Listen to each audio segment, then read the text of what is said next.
kalau kita lihat ruang lingkup seperti ini, bagaimana caranya kita menjaga jangan sampai ada penyalahgunaan ke depannya? Karena penyalahgunaannya yang menjadi sorotan. Ya. Sekarang gini Pak, kalau rehabilitasi menurut saya, apakah ini langkah yang sudah cukup keras dan tegas untuk bisa mendisiplinkan orang-orang yang kemudian menggunakan ini? Karena kalau kita lihat, ini kan buat krim makanan. Iya.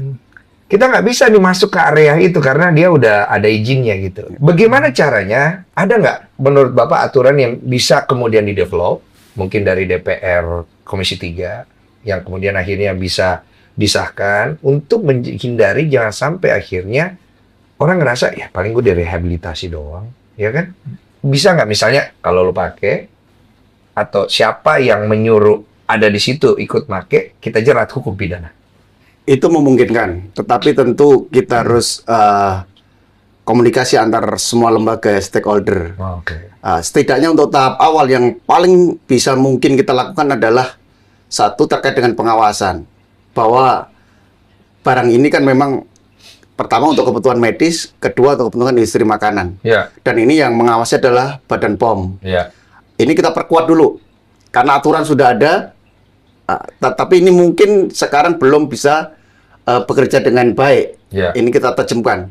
Kemudian pendekatan kedua adalah edukasi. Ya, ini yang sedang kita lakukan Iya. di sini ya. Edukasi. Ya.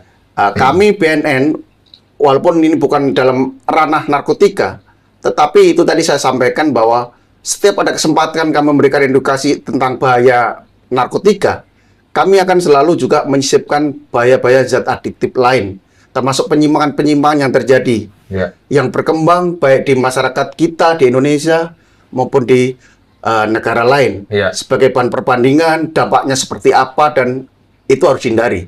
Ada nggak Pak zat lain yang juga maksudnya mirip gini yang kita tidak ketahui di luar sana yang mungkin bisa kita sosialisasikan gitu ya? Bang Iya. Densu, ini juga aneh kalau dibilang Badan POM, ini nggak ada izin Badan POM-nya. Masa? Nggak ada, sampai itu juga aneh juga. Hanya tulisan seperti ini dokter cek juga tuh, hanya tidak ada sama sekali. Berarti cari-cari izin edar Badan POM-nya pun tidak ada. Jadi kalau nggak ada Badan POM-nya jadinya Nah, gimana? ini jadi pertanyaan juga sebenarnya, dokter. Jadi legal apa nggak legal Ya. gitu jadi posisinya? Nah, itulah kita Artinya tahu produksinya aturan juga Badan POM-nya. ilegal. Iya.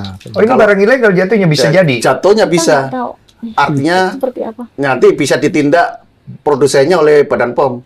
Badan POM nanti yang punya Iya, wewenang untuk punya itu. wewenang. Betul. Karena Badan tidak POM ada. yang menindak melalui laporan ke polisi gitu atau gimana nih? Badan POM juga ada penyidik pegawai negeri sipil, dari dia juga bisa melakukan Investigasi, secara internal. internal Baik gitu. nanti sanksinya sanksi administratif, misalkan dengan menutup perusahaannya, Oke. atau juga sanksi pidana, nanti tergantung penilaian dari penyidik pegawai negeri sipil yang ada di Badan POM.